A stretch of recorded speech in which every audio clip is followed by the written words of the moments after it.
Prince Marcus Dimmock had seen this dream before. The black, jagged hill loomed in his mind's eye, as familiar as the salt-stung winds of the Epitei Sea. He'd ridden past that rocky mound, Hothmore, countless times, its shadowy silhouette a fixture of the outskirts of Garhana. But on this icy morning, the hill felt different, almost alive. The wind bit at his face, each breath burning his lungs, as his gaze fixed on the hill's summit. Smoke coiled into the sky, twisting like a serpent in the dawn's grey and orange glow. Marcus traced its path downward, his heart quickening. Fires dotted the hillside, hundreds, no, thousands of them, flickering like distant lanterns in the half-light. And then came the hand, a dark, spectral claw, reaching from the depths of Hothmore toward him, terrible and unrelenting. He awoke violently, banishing the vision with a gasp. Throwing off his blankets, Marcus stumbled to the window, flinging the wooden shutters wide. The crisp morning air flooded his chambers as sunlight spilled over his pale face. He exhaled shakily. It was just a dream. But dreams had a way of haunting him on days like this, important days. He glanced out at the bustling courtyard below, servants and nobles moving in a chaotic dance of preparations. Garhana swarmed with life, its narrow streets beyond the courtyard and castle gates choked with visitors here for the royal wedding. Marcus sighed, brushing the dream aside. It would need to join the others, buried deep. A knock at the door interrupted his thoughts. "Enter," he called, hurriedly grabbing a burgundy tunic that he slung over his head. The door burst open, and Princess Corinne strode in, her copper curls pinned neatly atop her head. Her grin was bright enough to rival the sun. Marcus noticed that she seemed older than her 10 and 3 years. "Good morrow, brother," she announced with cheer. "Good morrow," Marcus replied, his tone wry. "The gods are good this day." "They are," she declared confidently. Her burgundy dress, nearly matching her hair, swished as she moved. "Mother says we're to breakfast together and mustn't be late." Marcus cursed under his breath, running a hand through his disheveled brown hair. He grabbed his boots from the floor beside the bedpost, their leather dull from neglect. He recalled his mother scolding him to polish them before the wedding. They would have to do. "Let us go together, then," he sighed, slipping them on. The smell of incense wafted through the corridor as they stepped out. Priests moving silently with censers whispered blessings that were barely audible. Corinne led the way, a step ahead of Marcus, her small black cat, Wiggins, trailing at her heels. Wiggins had been astray from the kitchens. The cat enjoyed the companionship of the princess, mainly for her generous food offerings. "Are you running a race, dear sister?" called Prince Jamison, catching up to them. "Mother said not to delay," Karen called over her shoulder, undeterred. Marcus paused to greet his older brother. "The gods are good this day." "Let's hope so," Jamison replied quietly, clapping Marcus on the shoulder. The brothers walked side by side, sunlight streaming through the tall, arched windows of the corridor that framed the temple in the distance. Jamison bore the regal look of their father, King Henry, blonde hair like spun gold, piercing blue eyes, and an inscrutable expression that betrayed nothing. "Are you ready for the day?" Marcus asked. Jamison's gaze lingered on the temple. "It's not I who must be ready." "You know Mother would disagree," Marcus quipped. "Then I'll pray she's wrong," Jamison muttered. "Uncle Jack!" Corinne's joyous cry echoed down the hall. The siblings' uncle stood outside the family hall, arms outstretched, as Corinne flung herself at him. Prince Jack Dimmock swept her up in an embrace, his grin infectious. "I didn't know you were coming," Corinne exclaimed. "I wanted to surprise you," Jack chuckled, kissing her cheeks. "Enough of this foolishness," Queen Helena's sharp voice cut through the moment. She stood at the hall's entrance, her crown gleaming, fiery red hair loose that stretched to the small of her back. "Come inside. It's time to eat." Jack set Karin down gently, and she clasped his hand, leading him inside. Marcus and Jamison followed, the sweet aroma of breakfast mingling with the ever-present smell of incense. The family hall was modest in size, but full of treasures worth more than many in Cartanin could ever fathom. Burgundy and azure tapestries lined the walls, telling tales of the Dimmock lineage and some of the kingdom's greatest battles.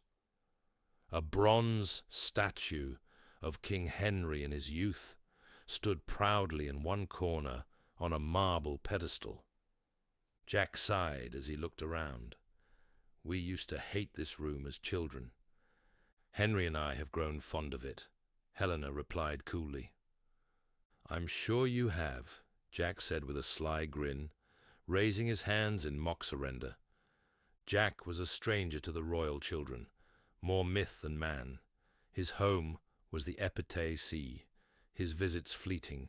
His infrequent presence carried an air of mischief that was both unsettling and endearing. "Where's father?" Karin asked, as they settled at the table. "He'll join us soon," Helena said, smoothing her green silk gown as she took her seat. "Eat now, and stop feeding that cat," she added, as Karin tossed Wiggins a small strip of bacon. "But I want to see Elowen. Wiggins and I wish to shower her with blessings for the day." Karin pouted. Helena sighed, adjusting the golden crown that glimmered atop her fiery red hair. "I will take you to see her later, but for now, eat your breakfast." Marcus watched his mother carefully. He knew she had not been to see her dream seer, as she normally did each morning. It was the only thing that stopped her anxious thoughts and cooled her morning temper. "Where have your travels taken you of late, Uncle Jack?" Jamison asked, steering the conversation elsewhere. Jack set down a wooden goblet, his grin widening at the question. "I've just returned from the shores. Duke Kent and his family sailed with me and my crew to Garhanna for the wedding." "The shores," Jamison mused. "I've yet to visit. What are they like?" "The water is bluer than sapphire, clearer than the purest glass," Jack replied, his voice carrying the weight of nostalgia. "And the Kents are exceptional hosts, I might add." He shot a sly smile across the table at Helena. "Yes," Helena said coolly, folding her hands in her lap. "Duchess Elizabeth Kent and I spoke last evening. She mentioned this arrangement." "Is that all she mentioned?" Jack asked in a tone just above a whisper. Helena's sharp gaze lingered on him. "Yes. Why do you ask?" Jack's grin grew, but he said nothing more. Echoing footsteps on the stone floor of the corridor broke the moment. All eyes turned toward the doorway as King Henry entered, his presence commanding as ever. A faint smile tugged at his lips when his gaze landed on his younger brother. "Who let this scoundrel in the castle?" Henry's voice boomed, brash but teasing. Jack rose to greet him with a sweeping gesture toward Helena. "Your dear wife, my king." "I was certain you wouldn't come," Henry replied, his tone softening as he approached. "How could I miss my niece's wedding?" Jack shot back, his grin sly as always. Henry chuckled, pulling Jack into a firm embrace.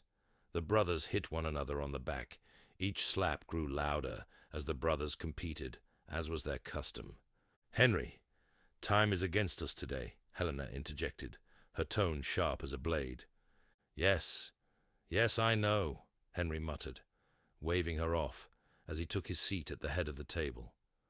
"Good morrow, father," Karin chimed brightly. "Good morrow, my sweet," Henry replied with a warm smile, though it faltered when he scanned the room. "Where are Elowen and Lana?" "They are preparing for the day. I will join them shortly," Helena answered. "As will I," Karin added eagerly. Henry nodded, turning his focus to the meal before him. Jack cleared his throat, leaning forward slightly. "Brother, while we're gathered here, I have an announcement to make." Henry's fork paused mid-air, his brow furrowing. "Well, don't keep us waiting. Out with it."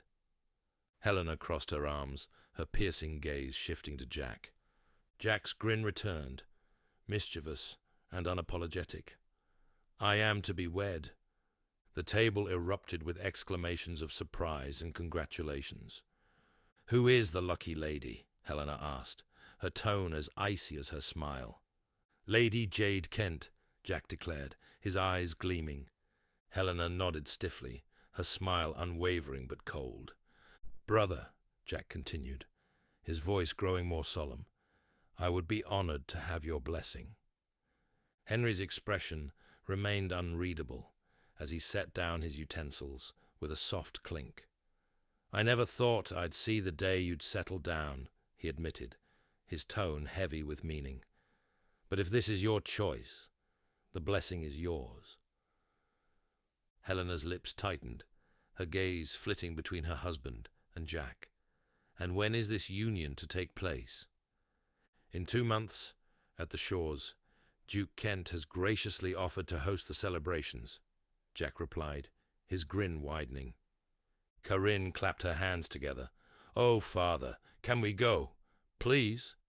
"Corinne," Helena snapped, "you will not address your father in such a way." Karen slumped in her chair, huffing quietly, until Marcus placed a reassuring hand on her shoulder. Helena pushed back her chair, rising with all the grace of a queen. "Come now, Corinne. Your sisters will be waiting." Corinne scrambled to her feet, skipping toward the door as Helena followed with a regal air. The remaining men finished their meal in silence. Jack excused himself shortly after, leaving Henry alone with his sons. "Father," Marcus ventured, "what are your true thoughts on Uncle Jack's marriage?" Henry sighed heavily, leaning back in his chair. "It's unexpected, but I would ask you to be happy for your uncle." He stood abruptly, straightening his tunic. "Jamison, come. We must meet with Duke Saber before the ceremony." "Yes, father," Jamison replied, rising to follow. Henry paused as he reached the door. "Marcus, you may greet the nobles gathering in the courtyard." "Yes, father," Marcus said with a slight bow, eager to begin his task. The view beyond the castle gates was nothing short of breathtaking. To the east, the Epitei Sea shimmered under the morning sun, stretching endlessly into the horizon. To the west lay the sprawling city of Garhana, its rooftops glinting in the light. Beyond the city's edge, the rugged peaks of Hothmore rose, and further still, the vast emerald forests sprawled out like a green ocean.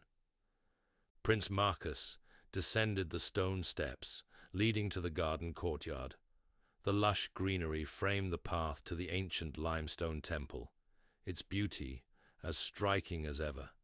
The temple stood proudly, its 4 towering spires pointing skyward, a tribute to the 4 gods. Each spire bore intricate carvings, depicting the gods' likenesses and the legends of their triumphs. Bright voices and cheerful laughter filled the courtyard. Noble families from Cartanin's most illustrious cities had gathered, their vibrant attire adding splashes of color to the scene. Marcus moved through the crowd with ease, greeting every duke, duchess, lord, and lady he encountered. "Marcus!" a familiar voice called out from within the throng. The prince turned, scanning the crowd until a lone figure emerged. Carver Williamson of Hiltest pushed through the gathering of nobles. "Carver!" Marcus exclaimed, striding forward. The two clasped hands and embraced warmly. "The gods are good this day," Carver declared with a wide grin. "They are indeed," Marcus replied, glancing around his friend. "Where are Mary and Anna?" Carver's smile faltered, and he lowered his gaze. "They didn't make the journey." "Are they unwell?" Is something amiss? Marcus asked, his brow furrowed in concern. No, nothing like that. They're well, Carver answered quietly, his eyes fixed on the ground. They simply stayed behind this time. I see, Marcus said, nodding slowly. What of your parents? Carver shook his head and scratched the back of his neck. An uneasy silence stretched between them, heavy with unspoken questions. Marcus couldn't help but wonder why the Williamsons had chosen to miss such a significant occasion. We're glad you came, Marcus said at last, offering a small smile. Carver returned the smile. I wouldn't have missed it. It's hard to believe little Elowyn is to be wed. She's not so little anymore, Marcus replied with a wistful sigh. It's been far too long since I've seen you all, Carver said. It has, Marcus agreed. Why didn't you come sooner? You missed an excellent game of Westings last night. Is that why your boots look so worn? Carver teased with a raised brow. Shh, keep that to yourself, Marcus chuckled. Carver smirked. I'm surprised the Queen didn't insist you change before stepping out here. Marcus laughed, shaking his head. She's too preoccupied with Elowyn to notice my boots. You must join us tonight. There will surely be another game. I wouldn't miss it, Carver said with a grin. Good, Marcus replied with a nod. I'll see you later then. The prince parted ways with his friend and continued weaving through the gathering nobles. The crowd gradually funneled toward the ancient limestone temple, where the wedding ceremony would soon begin. Out of the corner of his eye, Marcus caught sight of his father and brother, standing aside and speaking with someone near one of the towering columns that supported the temple's grand roof. As Marcus approached, the conversation became clearer, its tension unmistakable. It was a heated exchange with Duke John Sabre. The Duke, dressed in a finely embroidered brown tunic, marking him as the bridegroom, stood with his arms crossed, his expression firm. The Isles are under constant attack. I cannot delay further, Your Majesty, Duke Sabre said, his voice sharp with frustration. And I forbid you to leave. My brother will deal with the matter. You are to stay here for the feasting week, King Henry commanded, his tone leaving no room for debate. The Duke's jaw tightened, his eyes blazing. This is an order I cannot obey. He bowed stiffly, turned on his heel, and strode away, pushing past Marcus without so much as a glance. King Henry and Prince Jamison stood in silence for a moment, their disbelief evident. Marcus stepped closer, his concern apparent. Father, will the wedding be cancelled? He asked in an anxious whisper. No, the wedding will proceed as planned, King Henry replied curtly. Without another word, he turned and marched toward the crowd. The gathered nobles parted in silence as the king passed through, their expressions ranging from curiosity to unease. Jamison stepped forward, clearing his throat to address the assembly. Nobles and citizens of Cartanin, we are grateful for your journey to Gehenna for this momentous day. The wedding ceremony will begin shortly. Please make your way into the temple. Marcus stood back, watching his brother with admiration. Jamison's calm composure and commanding presence steadied the crowd as he answered questions and guided the nobles toward the temple's entrance. You've a talent for this, brother, Marcus whispered, with a smile, as they walked to the front of the temple. Strings filled the air with music, melodies of love and triumph that wove through the soft murmurs of the gathered crowd. The chatter quieted as Queen Helena appeared, moving gracefully down the aisle. Her emerald gown shimmered under the temple's light, her golden crown steady atop her fiery red hair. She joined her sons, who stood on the marble steps, leading to the priest awaiting the bride and bridegroom. Following behind her came Princess Corinne, who attempted to match her mother's poise, her steps slow and deliberate. Next were Duke Sabre's three younger sisters, Lottie, Myra, and Greta. The triplets walked arm in arm, their steps uneven as they whispered and giggled amongst themselves. They had as much grace as a drunken sailor on a stormy night. Marcus couldn't help but grin at the sight. They even earned a rare chuckle from Jamison beside him. Helena turned her head sharply, casting her sons a glare that silenced them at once. With a composed sigh, she turned back to the aisle, watching the girls as they finally reached the steps. Marcus observed them with a mix of amusement and detached assessment. Though not unattractive, it was clear the most striking member of the Saber family was the Duke himself. The music shifted, a new tune filling the temple.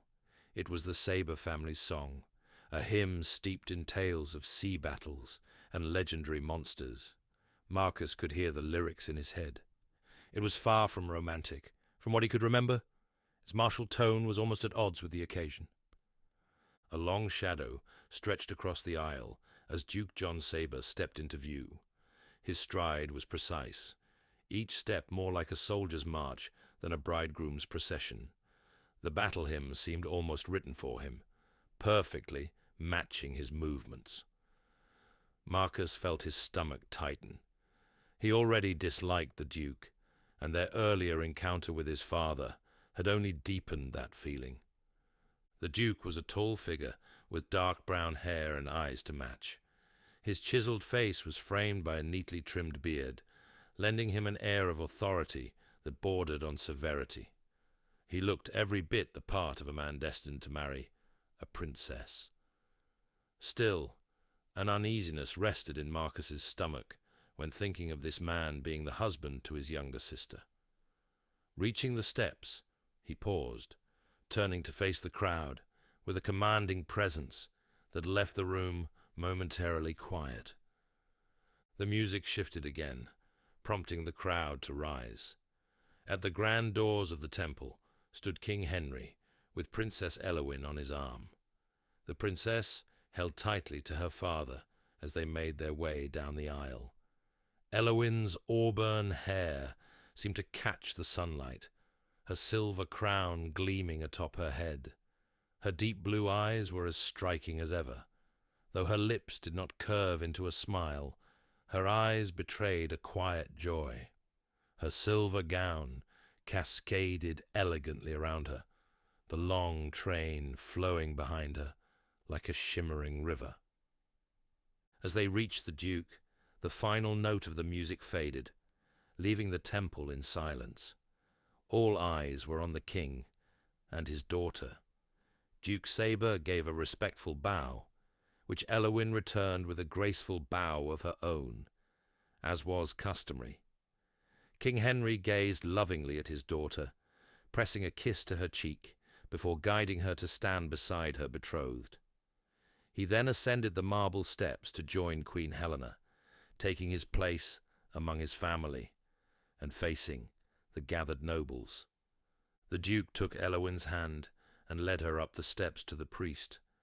The ceremony began, but Marcus barely registered the priest's words of matrimony and devotion. His gaze wandered to the crowd, settling on his friend, Carver Williamson, near the back. A lump formed in his throat as he saw his friend standing alone. Movement caught Marcus's eye. A small, cloaked figure slipped quietly into the temple and darted behind one of the tall columns at the rear. Marcus's attention sharpened, and he glanced at Jamison, who gave a subtle nod, signaling he had noticed as well. Marcus kept his eyes on the column, trying to catch another glimpse without drawing attention. Finally, the figure peered out, revealing familiar long blonde hair. Marcus exhaled a quiet sigh of relief, smirking as Jamison gave him a knowing look. It was Lana. Marcus's grin lingered before he returned his focus to the ceremony. The Duke was reciting his vows to Elowin, his tone formal and detached. When Elowin spoke, her voice overflowed with emotion, each word a blend of longing and joy. Marcus couldn't help but smile at the sight of his sister, radiant and resplendent as she declared her commitment. "I now join this man and this woman as one," the priest intoned solemnly. "You shall be one until death. You may seal this union with a kiss." Duke Saber lifted Elowin's veil and pressed a brief kiss to her lips. When he pulled away, Elowin smiled at him, her happiness lighting up the temple. The crowd erupted into cheers and blessings as the newlyweds turned and began their procession down the aisle. Marcus watched them step into the sunlight outside the temple, their figures slowly vanishing from view. His thoughts darkened. In that moment, he thought of his vision. He thought of the knot in his stomach and the lump in his throat. Shaking his head, he pushed the unease aside. After all, it was time for the real celebration to begin.